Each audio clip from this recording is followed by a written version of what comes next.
L'histoire de Gai-Maito dans Naruto. Gai-Maito est un ninja de rang Jonin du village de Konoha. Il est aussi le chef de l'équipe Gai composée de Rock Lee, Neji et Tenten. Jeunesse. Gai est le fils de Dai, connu dans tout Konoha sous le nom de Genin éternel. Dai n'était pas dérangé par ce surnom et était plutôt reconnaissant que d'autres personnes se soucient suffisamment de lui pour le connaître. Dai a encouragé ce même type d'optimisme chez Gai, ainsi que sa conviction que l'on a toujours de la jeunesse et qu'ils pourraient tous les deux devenir des maîtres du taijutsu grâce à un entraînement assidu. Gai a fait de son mieux pour incarner les enseignements de son père, mais avait des doutes sur le fait que les paroles de Dai étaient dépourvues de sens. Il aimait néanmoins son père et combattait les autres lorsqu'il l'appelait Dai le Genin éternel par moquerie. Quand l'un de ses combats l'a fait atterrir à l'hôpital de Konoha, Dai a encouragé Gai à ne pas être contrarié par cette perte et à se rappeler plutôt que la victoire s'obtient en défendant des choses qui sont importantes. Gai a par la suite postulé pour entrer à l'académie ninja de Konoha, mais n'a pas réussi l'examen d'entrée. Kakashi Hatake n'a pas été surpris en raison du manque de talent de Gai en ninjutsu et en genjutsu, que Gai a choisi de prendre comme une observation de soutien. Cette force de caractère a convaincu le père de Kakashi, Sakumo, que Gai n'était pas handicapé par ses défauts et qu'il pourrait se voir proposer un poste de suppléant dans la classe de l'académie de l'année. Gai a en effet été autorisé à entrer dans l'académie avec Kakashi,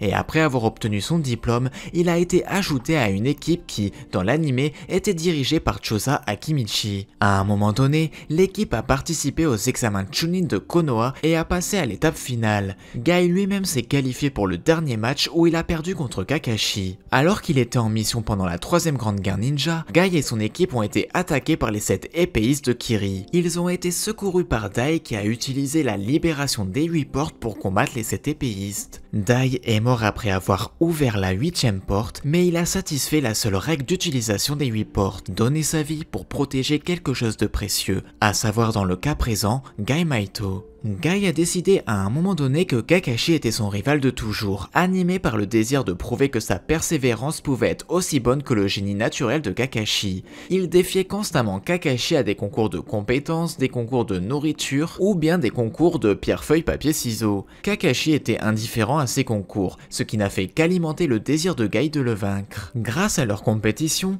Kakashi et Gai sont devenus de bons amis. Ils traînaient ensemble la nuit de l'attaque du démon renard à 9 queues, mais ont été empêchés d'aider à défendre le village. Gai était conscient des pertes subies par Kakashi pendant et après la troisième grande guerre ninja et a essayé de l'aider à les gérer. Après la mort de Obito Uchiwa, Gai a remplacé Obito pendant que l'équipe Minato était en mission dans le territoire d'Iwa. Lorsqu'ils ont été encerclés, Gai a essayé de donner sa vie pour permettre à Kakashi de s'échapper, mais ils ont pu combattre leurs ennemis jusqu'à l'arrivée des renforts. Suite à la mort de Rin Nohara, le professeur de Kakashi, le 4e Hokage, a envoyé Gai suivre Kakashi en mission au cas où des souvenirs de Rin commençaient à lui revenir. Cela s'est avéré judicieux lorsque Kakashi a commencé à hyperventiler en utilisant le Chidori qui, je le rappelle, est le jutsu qui a tué Rin, et Gai est intervenu à temps pour sauver Kakashi et le ramener chez lui. Après la mort du 4e lors de l'attaque de Kyuubi, Gai a demandé à être admis dans l'Anbu afin qu'il puisse aider Kakashi à traverser sa dépression croissante. Le 3e Hokage a refusé sa demande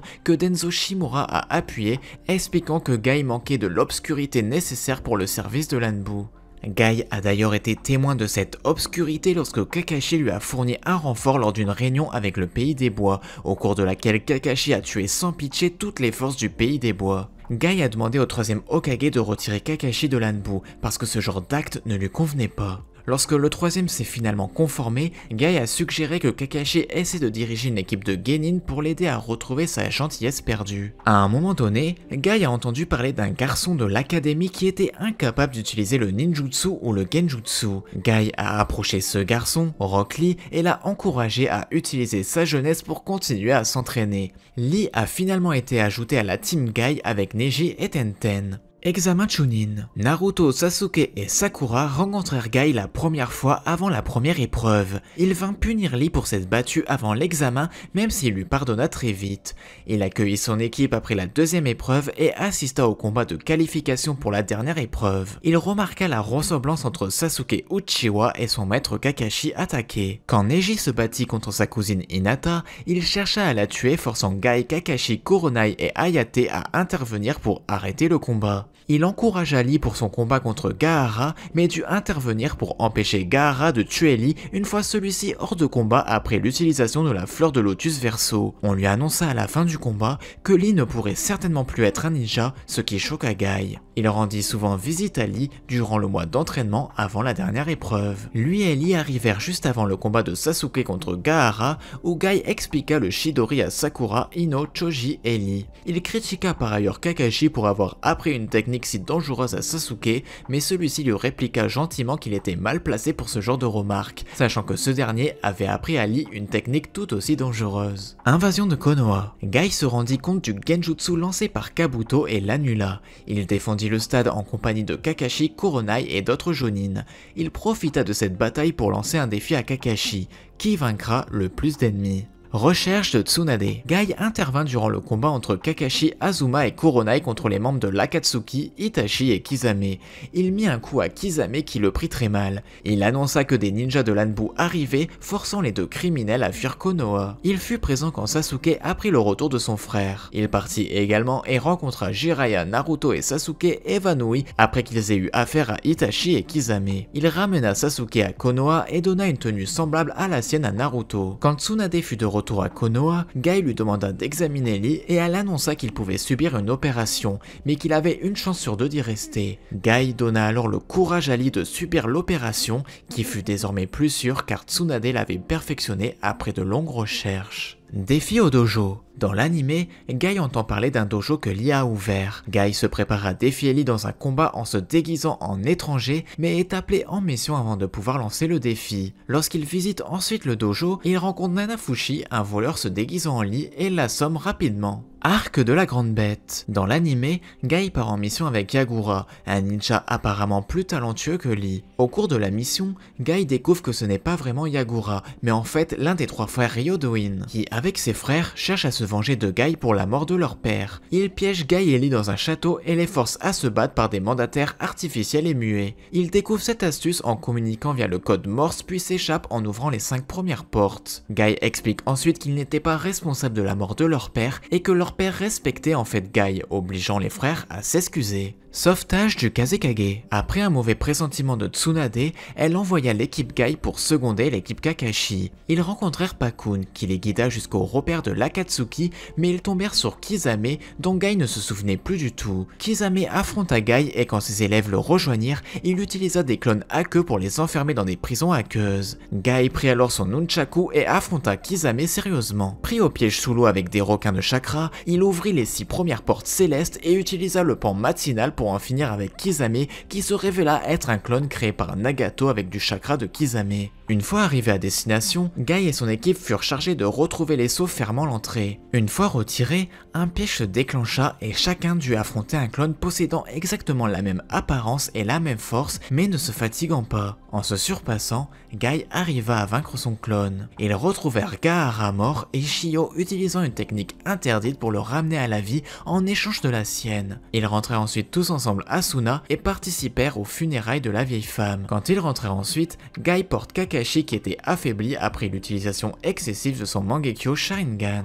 Invasion de Pain. Guy et son équipe rentrèrent d'une mission lorsque Pain attaqua le village. Ils retrouvèrent Gamabunta qui ne pouvait plus bouger et qui leur expliqua la situation. Ils retrouvèrent ensuite Hinata encore en vie et Neji alla chercher un médecin. Ils restèrent là jusqu'à que Naruto rentre à Konoha où ils l'accueillirent avec les autres habitants du village. Vie paradisiaque sur un bateau. Alors que Konoha se prépare à l'approche de la 4e grande guerre ninja, Guy fait partie d'une équipe chargée de garder Naruto alors qu'il est envoyé en isolement, un fait dont Naruto ne doit pas être informé.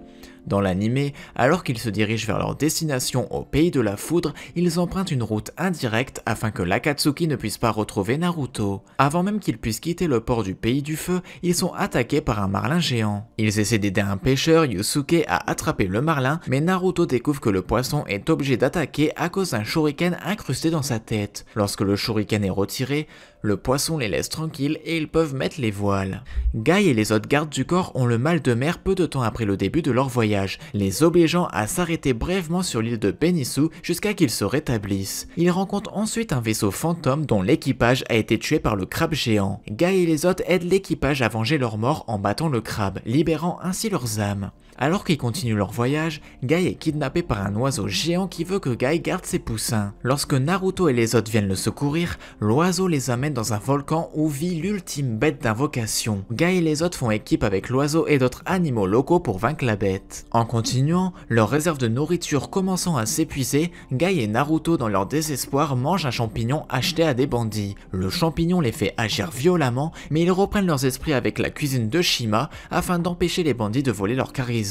À la fin de leur voyage, Kakashi vient chercher Guy. Guy se met dans la tête que ce n'est pas réellement Kakashi mais plutôt un imposteur et l'attaque. Lorsque les autres à bord commencent à défendre Kakashi, Guy conclut qu'ils sont aussi des imposteurs et les attaque également. Kakashi est capable de convaincre Guy qu'il est le vrai Kakashi en racontant quelque chose de quand ils étaient plus jeunes. Kakashi explique alors qu'il répond à un signal de détresse que Guy a envoyé. Guy n'a aucun souvenir de l'avoir fait et soupçonne qu'il l'a envoyé accidentellement alors Kakashi retourne à Konoha. Confinement des Jinchuriki. Après que Naruto ait réussi l'épreuve des chutes de la vérité et vaincu son côté sombre, Guy partit vers ces mêmes chutes avec Aoba et Motoi. Il tenta l'épreuve et il vit Kisame et Sameada sortir des chutes et croyant que c'était son côté obscur, il l'attaqua. Kisame réussit à s'échapper et Guy fut envoyé à sa poursuite lancé par Killer Bee dans les airs. Arrivant à intercepter le fuyard, il ouvrit les 6 portes célestes pour faire disparaître tous les requins lancés sur lui. Il ouvrit ensuite la 7ème porte et lança le tigre du midi contre le grand requin à queue de Kisame. Le tigre repoussa le requin car ce tigre n'était rien d'autre qu'un coup de poing ayant l'effet d'un boulet de canon. Ainsi, Guy arrêta Kisame et récupéra le rouleau. Capturé, Aoba put lire dans les pensées et les souvenirs de Kisame. Celui-ci se réveilla et se mordit la langue pour reprendre connaissance. Préférant se suicider que de donner des informations à l'ennemi, il se fit dévorer par ces requins. Guy dit alors qu'il ne l'oublierait jamais. Voulant savoir quelles étaient les informations que Kisame avait réussi à récupérer, il ouvrit le rouleau mais il était piégés et ils se retrouvèrent prisonniers dans des prisons aqueuses avec un requin dans chacune d'entre elles.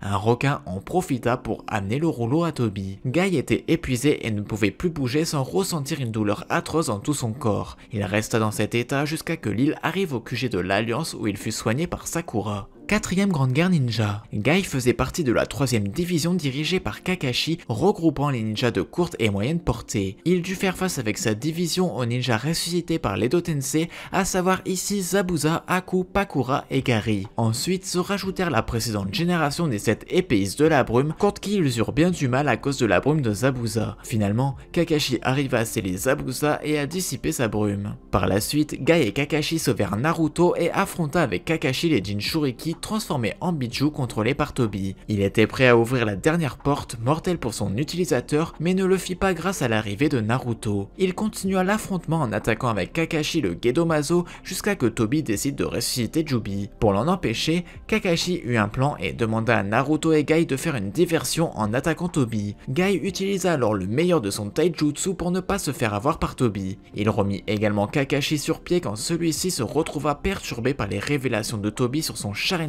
droit pris à Obito Uchiwa, le meilleur ami de Kakashi. Au cours du combat contre Madara Uchiwa, il lança sa technique du tigre du zénith contre lui, mais ce dernier réussit à s'en sortir. Il décida alors d'ouvrir toutes les portes, y compris celle de la mort, se remémorant son passé avec son père et s'apprêta à utiliser l'éléphant nocturne. Après l'échec de cette technique, il utilisa une technique ultime, le Yagai, la technique de taijutsu la plus puissante de Guy. Mais Madara y survécut et Guy se retrouva au bord de la mort. Il ne dut son salut qu'à l'intervention de Naruto qui détourna l'attaque lancée par Madara pour l'achever et utilisa ses nouveaux pouvoirs pour interrompre la technique qui lui aurait dû être fatale. Et voilà, c'est tout pour l'histoire de Guy dans Naruto. J'espère que cette vidéo vous a plu. C'était Scarecrow, je vous dis à la prochaine, bye bye.